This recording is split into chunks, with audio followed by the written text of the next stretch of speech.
Hello नमस्कार साथियों, स्वागत है आप सभी का एक और महत्वपूर्ण वीडियो में। फ्रेंड्स, डेली की तरह हम लोग यहाँ पे पेट परीक्षा को ध्यान में रखते हुए यूपी ट्रिपल एस की पेट की परीक्षा को ध्यान में रखते हुए पढ़ाई लिखाई करेंगे। तो इस प्रैक्टिस सेट में फ्रेंड्स करंट अफेयर के साथ साथ मैंने स्टैटिक जीके को भी थोड़ा ज़्यादा ध्यान दिया है ना, क्योंकि 50 नंबर का मामला है। तो यहाँ पे स्टैटिक जीके के अच्छे क्वेश्चन होंगे, काफ़ी डिटेलिंग क्वेश्चन होंगे और मुझे लगता है 50-50% यहाँ पे दोनों चीज़ आपको देखने को मिलेगी। तो वीडियो लगभग वही 15 मिनट से 20 मिनट के आसपास की होगी। आप लोग प्लीज़ बने रहिए, बहुत ही सिलेक्टेड क्वेश्चन है। पूरी उम्मीद है कि पेपर में आपको यहाँ से क्वेश्चन मिलेंगे। तो चलिए करते हैं स्टार्ट आज की वीडियो। आज आपसे मैं क्वेश्चन नहीं पूछूंगा, आपको मैं खुद ही बता दूंगा सारे क्वेश्चन। जैसे कि पहला क्वेश्चन यहाँ पे लिखा हुआ है, बताना है आपको। क्वेश्चन पढ़ चुके होंगे अब तक। पहले लिखा, भारतीय सेना ने किस देश के साथ 2022 में पिच ब्लैक नामक युद्ध अभ्यास किया। आपको बताना है पिच ब्लैक नाम का, पिच ब्लैक। तो देखिए पिच ब्लैक नाम का जो युद्ध अभ्यास है फ्रेंड्स, आपको बताना है किसके साथ इंडिया ने किया। जॉर्डन के साथ, सऊदी अरब के साथ, ऑस्ट्रेलिया के साथ या कनाडा के साथ। तो बताएंगे पिच ब्लैक हो जाएगा आपका ऑस्ट्रेलिया के साथ। हम लोग पिच ब्लैक किसके साथ करते हैं? ऑस्ट्रेलिया के साथ करते हैं। और आपको सबको पता होगा एक मालाबार होती है, मालाबार ना, मालाबार आप सबको पता है। मालाबार किसके साथ होता है? जो क्वाड कंट्रीज हैं, है ना, क्वाड जो कंट्रीज है, क्वाड का जो समूह है 4 देशों का, कौन कौन सा है? इंडिया है, यूएसए है, और उसमें आपका जापान हो जाएगा। जापान के बाद कौन सा? ऑस्ट्रेलिया हो जाएगा। इंडिया, यूएसए, जापान और ऑस्ट्रेलिया, ये क्वाड के 4 समूह हैं। इन चारों समूहों के द्वारा हिंद महासागर में जो है चीन को एक तरह से रोकने के लिए कह सकते हो क्या किया गया, क्वाड का निर्माण किया गया है। और इस क्वाड में इंडिया, अमेरिका, जापान, ऑस्ट्रेलिया 4 देश हैं। और ये चारों देश मिलकर मालाबार नाम की एक्सरसाइज करते हैं, युद्ध अभ्यास करते हैं। ध्यान रखना। और आपको हैंड इन हैंड ध्यान रखना, hand in hand, hand in hand, hand in hand किसकी है? इंडिया और चाइना की हो जाएगी। उसके बाद आपको धर्म गार्जियन याद रखना है, धर्म गार्जियन, धर्म गार्जियन जो है इंडिया और जापान की हो जाएगी फ्रेंड्स। और उसके बाद आपको याद रखना है अजय वारियर, अजय वारियर नाम अगर आपको नहीं पता तो लिख लेना। अजय वारियर जो है इंडिया और यूके के साथ करता है। इंडिया किसके साथ करता है? यूके के साथ। अजय वारियर, देखिए मैंने आपको धर्म गार्जियन बताया, जापान के साथ किया जाता है। और मैंने आपको हैंड इन हैंड बताया, हैंड इन हैंड किसके साथ होता है? चाइना के साथ होता है। और एक इंद्र नाम का होता है ना, इंद्र, इंद्र नाम का किसके साथ होता है? इंद्र नाम का हम लोग करते हैं रूस के साथ। तो इंद्र नाम का हो गया रूस के साथ। और यूके के साथ क्या हो गया? अजय वारियर। धर्म गार्जियन किसके साथ? जापान के साथ। हैंड इन हैंड किसके साथ? चाइना के साथ हो जाएगा। और इतने आप ध्यान रखिए, बाकी और बहुत सारे हैं तो फिर अगली वीडियो में मैं एक एक करके इसी तरह से आपको बताते चलूंगा। तो क्वाड आप बिल्कुल ध्यान रखना, मालाबार के साथ किया जाता है ना। अगला क्वेश्चन देखेंगे। अगला क्वेश्चन यहाँ पे पिच ब्लैक पूछा था ना, pitch black, pitch black Australia के साथ हो जाएगा, ध्यान रखना। अगला क्वेश्चन देखिए, राष्ट्रीय पंचायत दिवस पर उत्तर प्रदेश के कितने गांव ने दीनदयाल उपाध्याय पंचायत सशक्तिकरण पुरस्कार जीता? दीनदयाल उपाध्याय पंचायत सशक्तिकरण पुरस्कार जीता। आपको बताना है उत्तर प्रदेश के कितने गांव ने जीता है। तो उत्तर प्रदेश के 29 यहाँ पे गांव हो जाएंगे। और आपको सबको पता होगा कि पंचायत में, जो राष्ट्रीय पंचायत है, उसमें नंबर ऑफ सब्जेक्ट कितने हैं? विषयों की संख्या भी 29 ही है ना। पंचायत में कितने विषय हैं? 29 विषय हैं। और 18 विषय किसमें है? नगर पालिका में। नगर पालिका में 18 विषय हैं टोटल, और पंचायत में टोटल 29 विषय हैं ना। अगर आपसे ये पूछे कितने विषय हैं, बात करें हम लोग पंचायत की, आप सबको पता होगा 73वें संविधान संशोधन, 73rd संविधान, 73वां संविधान संशोधन 1992 के द्वारा जो है पंचायत को जोड़ा गया संविधान में। 73वें यानी कि मूल संविधान में पंचायत नहीं हुआ करती थी। तो 73वां संविधान संशोधन 1992 के द्वारा पंचायत जो है संविधान में जोड़ी गई, है ना। पंचायत के लिए अगर आपको यहाँ पे आर्टिकल पूछेगा कहाँ से कहाँ तक है, तो 243 243 ए से लेके ओ तक, मतलब 16 जो है आर्टिकल पंचायत के लिए है। अगर आपसे पूछे पंचायत शब्द का उल्लेख किस अनुच्छेद में, तो अनुच्छेद 40 हो जाएगा। पंचायत शब्द अगर पूछेगा पंचायत का उल्लेख किस अनुच्छेद में? 40। और पंचायती राज्य व्यवस्था कहाँ पे है? 243 में ए से लेके ओ तक। बात करें 73वें संविधान संशोधन 1992 के द्वारा पंचायत को संविधान में जोड़ा गया। और 24 अप्रैल है ना, 24 अप्रैल 1993 को, है ना, 1993 को पंचायत को लागू कर दिया गया। 24 अप्रैल 1993 को एक तरह से संविधान में इसको जगह मिल गई, संविधान में इसको स्थान मिल गया। इसीलिए 24 अप्रैल के दिन पंचायती राज्य दिवस की तरह से मनाया जाता है। ये चीज आपको ध्यान रखना। 24 अप्रैल को क्या मनाते हैं? पंचायती राज्य दिवस मनाते हैं। तो और पंचायत, भारत में पंचायतों का जो है शिल्पी किसको कहता है? पंचायती राज्य व्यवस्था का शिल्पी किसे कहा जाता है? तो बलवंत राय मेहता को कहा जाता है। आपको ध्यान रखना है, पंचायती राज्य व्यवस्था का शिल्पी पूछे, जनक पूछे तो कौन हो जाएगा? फादर ऑफ पंचायती राज्य व्यवस्था पूछे तो कौन हो जाएगा? बलवंत राय मेहता हो जाएंगे। और इन्होंने 3 स्तरीय पंचायत का उल्लेख किया था, त्रिस्तरीय पंचायत का उल्लेख किया था। अगर आपसे पूछे कि त्रिस्तरीय पंचायत का उल्लेख किसने किया, तो बलवंत राय मेहता ने किया। और 2 स्तरीय अगर पूछे तो अशोक मेहता ने किया था, याद रखना, अशोक मेहता 2 स्तरीय और बलवंत राय मेहता त्रिस्तरीय पंचायती राज्य का उल्लेख करते हैं। और अगर पूछे कि पंचायतों में, है ना, एक प्रकार से पंचायतों में जो सबसे बड़ी संस्था होती है उसका क्या नाम होता है, नगर निगम होता है, ध्यान रखना, है ना। सबसे बड़ी जो संस्था होती है शहरी निकाय में नगर निगम कहलाती है, ठीक है। तो इन सारी बातों आपको ध्यान रखना है। अगले क्वेश्चन पे आते हैं। अगला क्वेश्चन लिखा है जून 2022 में चौथे राज्य खाद्य सूचकांक सुरक्षा सूचकांक में कौन सा राज्य शीर्ष पर रहा? राज्य खाद्य सुरक्षा सूचकांक में, काफी इंटरेस्टिंग क्वेश्चन है। इसका सही जवाब हो जाएगा तमिलनाडु। तो राज्य खाद्य सुरक्षा सूचकांक में तमिलनाडु राज्य शीर्ष पर रहा, ये चीज आपको ध्यान रखनी है। ओके, और ठीक है, ओके। अगला देखेंगे। अगला यहाँ पे लिखा निम्नलिखित में से किसने नारा दिया था कि राजनीतिक, कितना बढ़िया क्वेश्चन है, राजनीतिक स्वतंत्रता एक राष्ट्र की प्राणवायु है ना। इसको बोले प्राणवायु, जैसे ऑक्सीजन प्राणवायु होती है ना, और प्राणवायु किसको कहते हैं, ऑक्सीजन को कहते हैं। तो उसी तरह के एक राष्ट्र की जो स्वतंत्रता है ना, वो एक राष्ट्र की क्या होती है, प्राणवायु जैसी होती है। किसने बात कही थी, तो अरविंद घोष ने बात कही थी। देखिए आपको वहां पे ऑप्शन बड़े भौकाली भौकाली देगा ना, महात्मा गांधी देगा, जवाहरलाल नेहरू देगा और दादा भाई नौरोजी देगा, तो आप कंफ्यूज मत होना, देख लेना, काफी बढ़िया क्वेश्चन है। अरविंद घोष इसका सही जवाब हो जाएगा। स्वतंत्रता जो है, राजनीतिक जो स्वतंत्रता है ना, राजनीतिक स्वतंत्रता जो है किसी राष्ट्र की प्राणवायु होती है। बहुत बेहतरीन ये स्टेटमेंट है, अरविंद घोष ने बात कही थी। अगला क्वेश्चन देखें यहाँ पे। और जैसे आपको पता है कि दिल्ली चलो किसने कहा था, सुभाष चंद्र बोस ने कहा था, है ना, नेताजी सुभाष चंद्र बोस ने कहा था। और अगर बात करें हम लोग की वेदों की ओर लौटो, किसने कहा था, वेदों की ओर लौटो, आप सबको पता होगा स्वामी दयानंद सरस्वती ने कहा था वेदों की ओर लौटो, है ना, लौटो, बैक टू द वेदास। तो इस तरह के कुछ स्टेटमेंट पूछे जाते हैं, आपको ध्यान रखना है ना। दिल्ली चलो सुभाष चंद्र बोस ने कहा था, ठीक है। आजादी हमारा जन्म सिद्ध अधिकार है, हम इसे लेकर रहेंगे, ये किसने कहा था, बाल गंगाधर तिलक ने कहा था, है ना। तो ये सारी चीजें आपको ध्यान रखनी है। ये बढ़िया क्वेश्चन है, राजनीतिक स्वतंत्रता एक राष्ट्र की प्राणवायु है, अरविंद घोष ने कहा था, इसको ध्यान रखना। अगला लिखा है किसने बंगाल विभाजन को रद्द किया? तो आप सबको पता है 1905 में लॉर्ड कर्जन के समय में बंगाल विभाजन किया जाता है। 1905 में कर्जन के समय में, ठीक है, किया जाता है। और बंगाल विभाजन को रद्द किसने कर दिया, तो हार्डिंग ने कर दिया। 1911 में हार्डिंग ने इसको रद्द कर दिया, ध्यान रखना, हार्डिंग। और यही जो हार्डिंग है, जब दिल्ली दरबार लगता है, आपसे पूछता है कि जिस समय दिल्ली दरबार लगता है उस समय भारत का गवर्नर जनरल कौन था, तो उस समय हार्डिंग थे। हार्डिंग, दिल्ली दरबार भी 1911 में ही लगता है। और 1912 में जो है कलकत्ता से दिल्ली राजधानी, जो अपनी कैपिटल है, इंडिया की जो राजधानी है, वो कलकत्ता से क्या बन जाती है, दिल्ली बन जाती है 1912 में। और इसी 1911 में ही पहली बार जनगण मन गाया गया था रविन्द्रनाथ टैगोर जी ने। और 1913 में, आपको पता है 1913 में इनको क्या मिलता है, साहित्य का नोबेल पुरस्कार मिलता है। नोबेल पुरस्कार से संबंधित मैंने कल ही एक वीडियो डाली, अगर आपको इससे संबंधित सारी जानकारी लेनी है तो छोटी सी एक वीडियो है प्यारी सी, उसको आप देख सकते हैं ना। लिटरेचर में इंडिया को पहला नोबेल प्राइज मिला था 1913 में। अगला क्वेश्चन देखेंगे। तो बंगाल विभाजन को रद्द किसने किया, हार्डिंग ने रद्द किया, ये चीज ध्यान रखेंगे। अगला क्वेश्चन देखेंगे। और एक क्वेश्चन पूछा जाता है ना यहाँ गवर्नर जनरल से, मैं आपको बता दूं, जैसे कि कोई पूछा जाता है कि जिस समय 1885 में, 1885 में, 1885 में जब बंगाल उसकी कांग्रेस की स्थापना होती है, इंडियन नेशनल कांग्रेस की स्थापना होती है, Indian national INC, Indian national Congress की जब स्थापना हो रही थी, एओ ह्यूम ने किया था ना, एओ ह्यूम ने, है ना, एओ ह्यूम ने जब स्थापना की थी 1885 में, उस समय गवर्नर जनरल कौन था, तो उस समय डफरिन थे। कौन था, डफरिन, आपको ध्यान रखना है, डफरिन, है ना, लॉर्ड डफरिन थे उस समय 1885 में।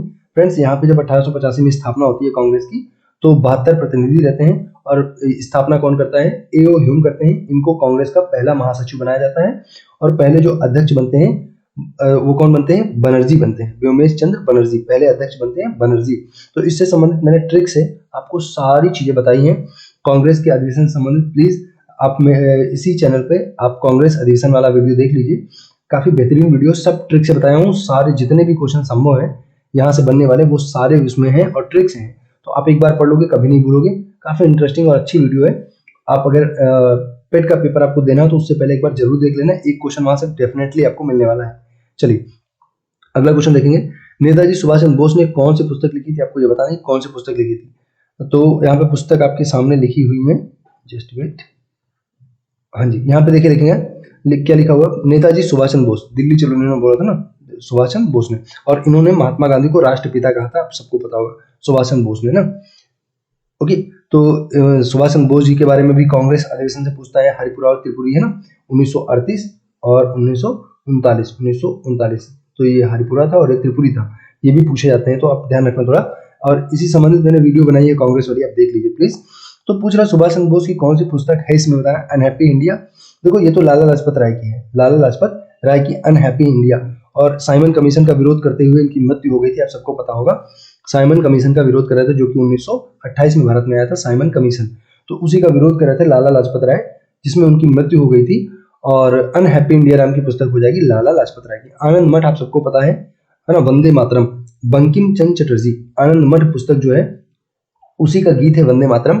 और इसमें सन्यासी विद्रोह का उल्लेख मिलता है। सन्यासी विद्रोह, मैं जितनी बातें बता रहा हूँ ना, पेट की परीक्षा के लिए कतई जहर बातें हैं, एकदम इंपॉर्टेंट बातें हैं, पूछी जाएंगी ना।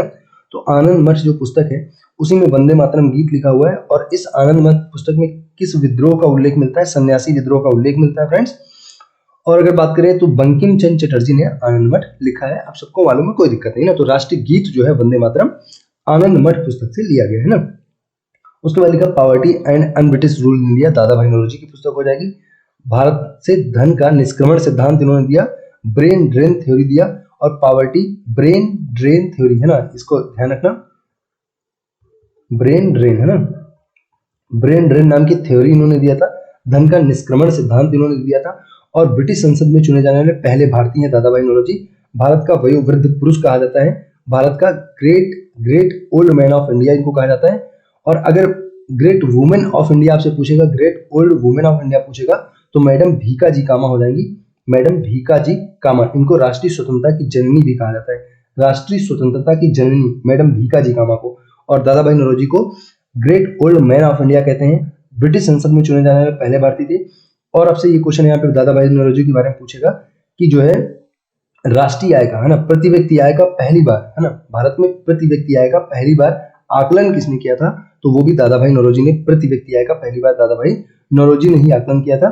फ्रेंड्स 1906 का कांग्रेस का अधिवेशन होता है कलकत्ता में, वहां पे दादा भाई नौरोजी ने स्वराज शब्द का पहली बार प्रयोग किया था, स्वराज शब्द का पहली बार प्रयोग किया था। स्वराज मेरा जन्म सिद्ध अधिकार है और इसे लेकर रहूंगा, किसने कहा था, बाल गंगाधर तिलक ने कहा था।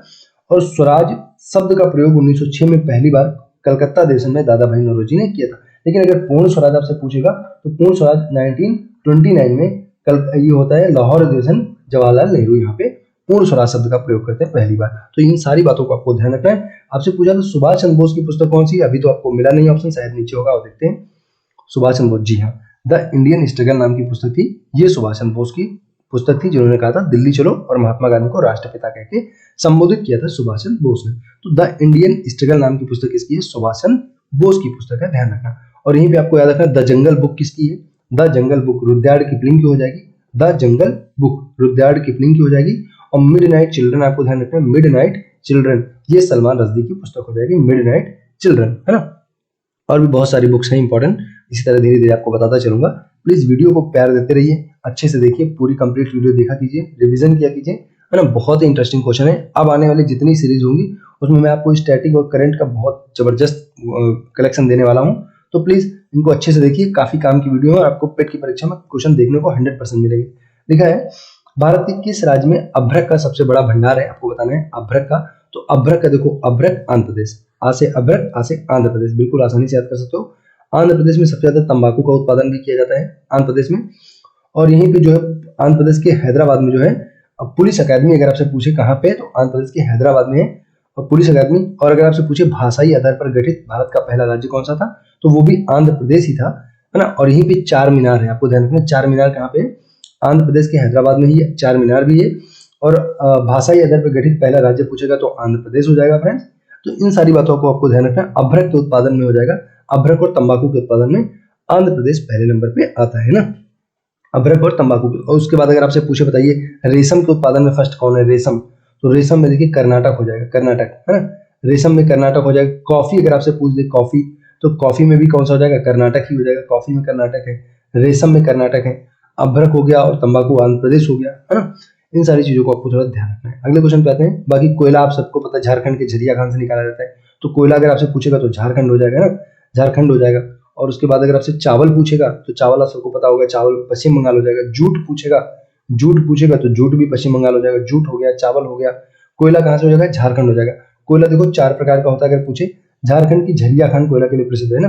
और एंथ्रासाइट जो कोयला होता है वो सबसे शुद्धतम कोयला होता है, सबसे बढ़िया वाला कोयला होता है, इसमें कार्बन का परसेंटेज सबसे ज्यादा होता है। अगला क्वेश्चन देखेंगे, बात में राष्ट्रीय आय का प्रमुख स्रोत क्या है। देखिए राष्ट्रीय आय के बारे में मैंने आपको पहले ही बताया। अभी राष्ट्रीय आय की अगर हम लोग बात करें, नेशनल इनकम की बात करें, है ना, तो जो प्रमुख क्षेत्र है वो अभी हो गया तृतीय क्षेत्र। एक चीज समझिए, तृतीय क्षेत्र हो गया, एक चीज समझिए, जैसे जैसे कोई देश ग्रोथ करता है, तरक्की करता है ना, वैसे वैसे उस देश की जो आय होती है, नेशनल इनकम जो होती है, राष्ट्रीय आय जो होती है, उसमें ट्रेजरी सेक्टर का जो है योगदान बढ़ते जाता है। जैसे जैसे कोई गरीब देश होगा वहां पे आप देखोगे प्राथमिक क्षेत्र जो होता है, यानी कि कृषि की बात करेंगे, जो कृषि क्षेत्र होता है, एग्रीकल्चर सेक्टर जो होता है फ्रेंड्स, वहां पे जो कोई गरीब देश होगा, विकास नहीं किया वाला देश होगा, गरीब देश होगा, वहां पे प्राथमिक क्षेत्र की जो है एक प्रकार से जीडीपी में कंट्रीब्यूशन सबसे ज्यादा होती है।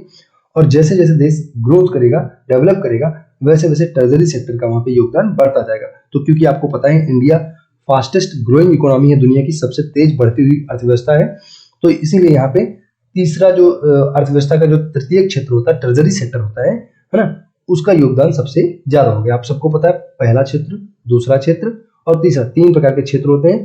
पहला कृषि वाला होता है, दूसरा विनिर्माण वाला क्षेत्र होता है, और जो इसमें क्या हो जाएगा, कृषि हो जाएगा, दूध पालन हो जाएगा, मत्स्य पालन हो जाएगा, खनन हो जाएगा, और यहाँ पे विनिर्माण होता है। जैसे आप समझिए इसको, विनिर्माण का मतलब है, मान लीजिए आपने चमड़ा किसी से खरीदा, चमड़ा है ना, और चमड़े से आपने पर्स बना दिया, बेल्ट बना दिया, इसी प्रकार से लोहा खरीद के वहां से आपने उससे रॉड बना लिया, उससे गेट बना दिया, तो ये विनिर्माण का कार्य हो जाएगा, है ना। कॉटन खरीद के आपने कपड़े बनाए, तो ये विनिर्माण है, ये दूसरा क्षेत्र होता है, सेकेंडरी सेक्टर होता है। और ट्रेजरी में क्या होता है, सेवा क्षेत्र होता है, यहाँ पे रेलवे हो गया, परिवहन हो गया, है ना, और उसके बाद इलेक्ट्रॉनिक्स हो गए, और मोबाइल हो गए, गैजेट्स हो गए, ये सारी चीजें कहाँ पे हो जाएंगी, ट्रेजरी सेक्टर में फ्रेंड्स हो जाएंगी। तो इंडिया की जीडीपी में सबसे ज्यादा योगदान वर्तमान में किसका है, तृतीय क्षेत्र का है, सेवा क्षेत्र का है। समझ में आ रही होगी बात। और राष्ट्रीय आय की हम लोग बात कर रहे थे, प्रति व्यक्ति आय की बात कर रहे थे, तो दादा भाई नौरोजी ने पहली बार इसका आकलन किया था। वर्तमान में सेंट्रल स्टैटिस्टिक, है ना, सेंट्रल स्टैटिस्टिक ऑर्गेनाइजेशन, केंद्रीय सांख्यिकी संगठन, सेंट्रल स्टैटिस्टिक ऑर्गेनाइजेशन जो है, ये जो है प्रति व्यक्ति आय का आकलन करती है। इस चीज का आपको ध्यान रखना है, सेंट्रल स्टैटिस्टिक ऑर्गेनाइजेशन, केंद्रीय सांख्यिकी संगठन, वर्तमान में जो है प्रति व्यक्ति आय का आकलन इस संस्था के द्वारा किया जाता है।